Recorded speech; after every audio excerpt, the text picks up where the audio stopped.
आंवला नवमी के व्रत की कहानी। पहले मैं विधि बता रही हूँ कैसे करना है। प्रातः स्नान करके शुद्ध आत्मा से आंवले के वृक्ष के नीचे पूर्व दिशा में बैठकर पूजन करना चाहिए। पूजन के बाद उसकी जड़ में दूध देना चाहिए। इसके बाद पेड़ के चारों ओर कच्चा धागा बांधना चाहिए।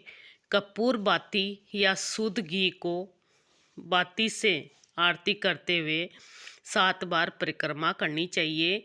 इसके बाद पेड़ के नीचे ब्राह्मण को भोजन कराकर दान दक्षिणा देनी चाहिए। कथा सुनिए।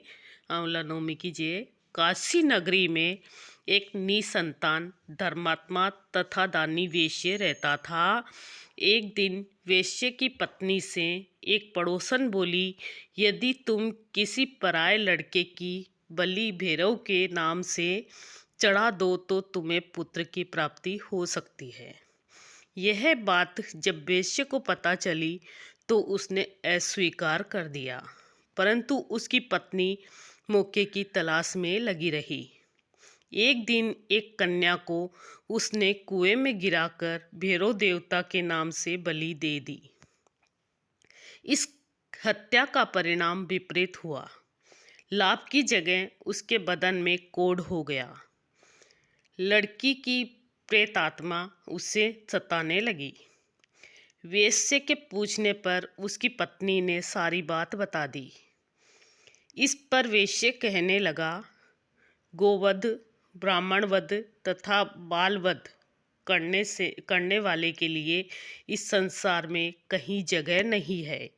इसलिए तू गंगा तट पर जाकर भगवान का भजन कर तथा गंगा में स्नान कर, तभी तू इस कष्ट से छुटकारा पा सकती है।